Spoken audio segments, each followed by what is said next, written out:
আসসালামু আলাইকুম বন্ধুরা। এগুলা আমার কবুতর। দেখুন এখানে কি কি কবুতর আছে।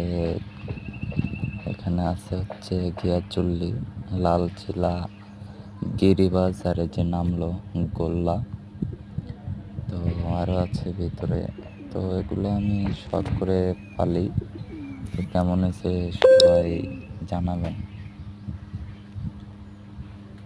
আমার কাছে ভালোই লাগে, এটা বাচ্চা। তো কি বলবো, আপনাদের কেমন লাগলো একটু কমেন্ট করে জানাবেন।